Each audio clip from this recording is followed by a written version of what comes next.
अता, पहले तो ये बताओ कि ये मोहम्मद इसहाक साहब जो हैं, ये अता शाद कैसे बने? ये तो बड़ी लंबी दास्तान है, मुख्तसरन बयान कीजिए। मुख्तसरन अर्ज ये है कि अता मेरा नाम स्कूल से, उसकी वजह भी ये थी कि जिस वक्त दाखिले का मसला हुआ तो इत्तेफाक ऐसा कि उस वक्त मेरे नाम हम मोहम्मद इसहाक नाम के 2-3 लड़के और थे, तो एक आध को तो आप स्कूल में कह सकते हैं ना, इसहाक नंबर 1 या इसहाक नंबर 2, सबको तो नहीं कह सकते। तो उस वक्त के जो मेरे उस्ताद थे उन्होंने ये मशवरा दिया कि इसका नाम चेंज करें। मकसद तो पढ़ना था, तो मेरे वालिद ने कहा ठीक है आप कोई नाम बताएं, तो उन्होंने अता मोहम्मद नाम रखा मेरा। फिर ये अता मोहम्मद साहब फिर शाद होते कब होते हुए? शाद हो गया, जब शायरी का दौर आया तो फिर होते होते अता शाद हो गया। कब ये एहसास हुआ कि शायरी बहुत तुम्हारे लिए एक मामूल की बात है, you have to write poetry, ये फीलिंग कब हुई? ये मेरा ख्याल है कि वैसे तो स्कूल के ज़माने में जब आपको हैरत होगी कि हमारे माहौल में, यानी बलूचिस्तान के माहौल में, अब की मैं बात नहीं कर रहा हूँ लेकिन ये उस वक्त की बात है जब हमारा मकरान डिवीज़न जो केज कहलाता है उसमें स्कूल थे नहीं। एक स्कूल था, वो भी एफिलिएटेड नहीं था। तो उस वक्त शायरी करना, बल्कि मेरी शिकायत हुई, मेरे दोस्तों ने, जो मेरे कुलीग थे, उन्होंने मेरे टीचर से कहा कि सर आपको पता नहीं अता शाह तो शायरी तो इस तरह शुरू तो वहां से ये बात हुई, लेकिन बाद में जो कन्वीनियंस मुझे महसूस हुई, ये मेरे उस जमाने की बात है जब मैंने कॉलेज पे दाखिला ले लिया था। तो चूंकि वो माहौल मुख्तलिफ था, मैं एकदम से देहात से शहर आया था और वहाँ शायरी का माहौल था। वहाँ कॉलेज में जो स्टूडेंट्स का अपना एक हल्का होता है अदब का, तो उसमें थोड़ी बहुत हौसला अफजाई के बाद तो मैंने महसूस किया कि अब मैं आसानी के साथ इस शौक को आगे बढ़ा सकता हूँ। अच्छा, तुमने जब शेर लिखने शुरू किए तो बलूची ज़बान में शुरू किए या साथ साथ उर्दू में, किस तरह? इब्तिदा में उर्दू में शायरी की। अच्छा। हाँ, उर्दू में जब मैं शायरी करता रहा और जब ये कॉलेज के ज़माने में जब ये पॉपुलर हुआ तो मेरे और भी दोस्त थे जो ये कहते थे कि भाई हमारे बलोची ज़बान में तो अभी तक वो पुराने अंदाज की शायरी हो रही है, जिस अंदाज की तुम शायरी उर्दू में करते हो तो तुम बलोची में क्यों नहीं करते शायरी। और सच्ची बात यह कि किसी ज़बान का बोलने वाला होना काफ़ी नहीं है शायरी के लिए। तो मैंने उनसे यही कहा कि जब तक कि मैं कुछ पढ़ूँ नहीं बलोची के बारे में। वो इत्तेफाक ऐसा कि मैं उस ज़माने में, कॉलेज के ज़माने में भी रेडियो में मुलाजमत करता था।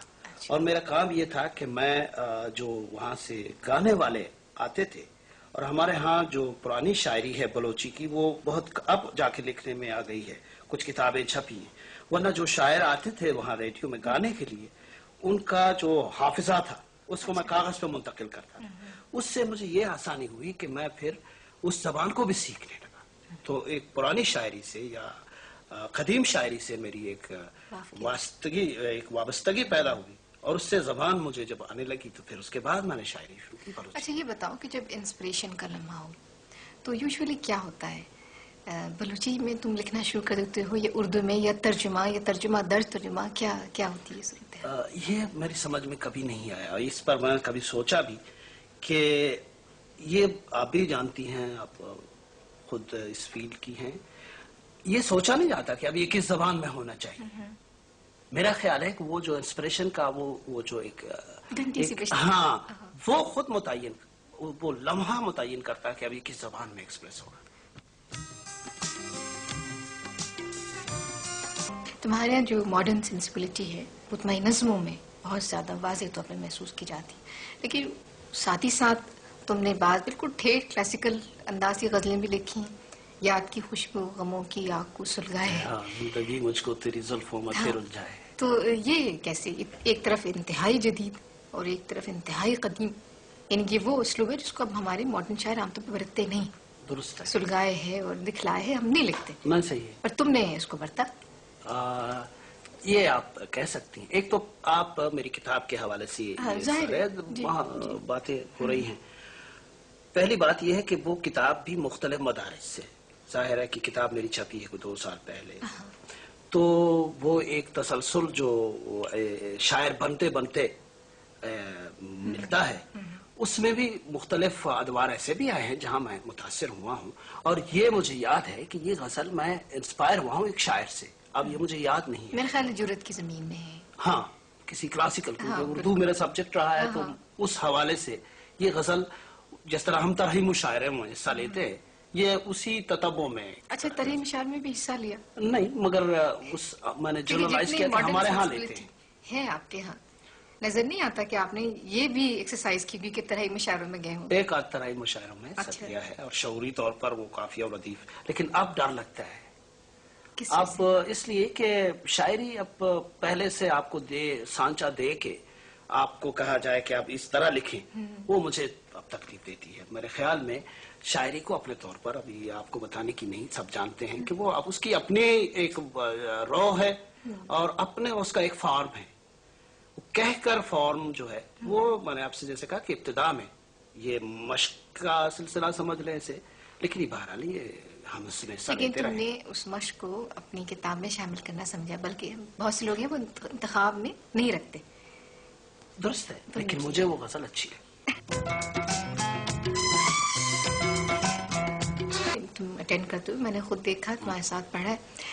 اردو اور بلوچی کے جو مشاعرے ہوتے ہیں ان میں کیا فرق ہے بنیادی طور پر؟ پروین، ہمارے ہاں جو بلوچی مشاعرے کا کنسپٹ ہے یہ بالکل نئی چیز ہے. ہمارے ہاں یہ مشاعرہ کا سلسلہ نہیں تھا، بلکہ آپ کو سن کر حیرت ہوگی کہ بلوچ مشاعرے میں اگر آپ ہمارے جدید شہروں کو نکال دیں اور دیہات میں جا کر سنا دیں تو خاموشی اس کی داد ہے، جبکہ ہمارے ہاں اردو میں تو جب تک تم داد اصول نہیں کرو تو خود انسپائر نہیں ہوگی یعنی آگے پڑھنے کے لیے. یہ بالکل برعکس ہے. اور ایک بات اور آپ کو بتا دوں کہ ہمارے ہاں یہ بھی ایک زمانے میں، اب تو نہیں لیکن ایک زمانے میں خود شاعری کرنا بھی اچھا نہیں سمجھا جاتا تھا. تو اس لیے داد کا اب تو یہ مشاعرہ جو ہے بلوچی میں بھی اسٹیبلش ہو گیا، اسی طرح اسٹیبلش ہے، اسی طرح داد ملتی ہے. لیکن ایک زمانے میں یہ سلسلہ نہیں تھا. جو بزرگ حضرات بیٹھا کرتے تھے وہ صرف خاموشی سے سننا جو ہے وہ اس کی داد سمجھی جاتی تھی. اور اگر کوئی بالکل فضول شعر پڑھے تو پھر کیا ہوتا تھا؟ میرے خیال میں آپس میں گفتگو شروع کرتے تھے. اچھا، اور اردو مشاعرے کے بارے میں دو چار شعراء سے اور بات ہوئی، وہ یہ کہتے ہیں کہ جب مشاعرے بہت بڑھ جائیں جس تہذیب میں تو مشاعرے کو تو فروغ ہوتا ہے اور شاعر کی بھی مختلف سلسلے میں ترقی ہوتی ہے، لیکن شعر کا تنزل ہو جاتا ہے. میں ایگری کرتا ہوں اس لیے کہ جب مشاعرے کے سامنے جب آپ کے پاس ہزاروں آدمی، ہم نے اور آپ نے ایسے مشاعرے بھی دیے تھے 10,000 آدمی بھی رہے ہیں. اب آپ یہ مجھے بتائیے کہ 10,000 قسم کے ٹیسٹ اگر نہیں تو 5,000 اگر اس کو آدھا بھی کر دے تو کہاں آپ کیٹر کریں گے؟ اور پھر یہ کہ اپنے آپ کو مار کے ان کو خوش کرنے کے لیے میں سمجھتا ہوں کہ فن کے ساتھ زیادتی ہوتی ہے. عطا اس وقت کیا سناؤ گے؟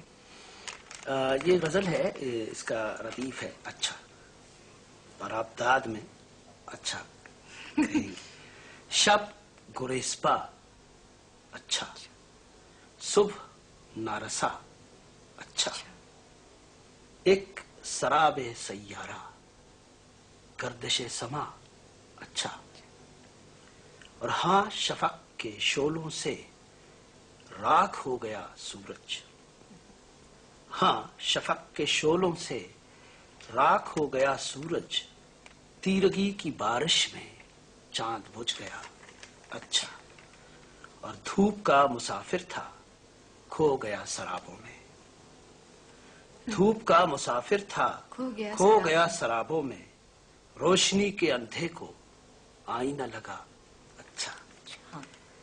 اور شعر ہے کہ شاخ شب پہ آویزاں مہر تیرہ بختہ ہے. شاخ شب پہ آویزاں مہر تیرہ بختہ ہے، مشتگر سناتا ہے حال مبتلا اچھا. اور عمر بھر کی قربت کا کس نے خواب دیکھا ہے؟ عمر بھر کی قربت کا کس نے خواب دیکھا ہے، وصل نامیسر سے حرف دلکشا اچھا. اور شعر ہے کہ درد کے خرابے میں کوئی کب ہوا آباد. درد کے خرابے میں کوئی کب ہوا آباد، ابر بے ارادہ سے دشت بے ردا اچھا. अब्रे बेइरादा से दश्ते बेरिदा। अच्छा, और शेर है कि वो ज़मीर ज़ादे हैं, उनका फैसला बरहक। वाह, वो ज़मीर ज़ादे हैं, उनका फैसला फैसला बरहक। हम फकीर क्या जाने क्या बुरा है। क्या अच्छा, वाह अच्छा।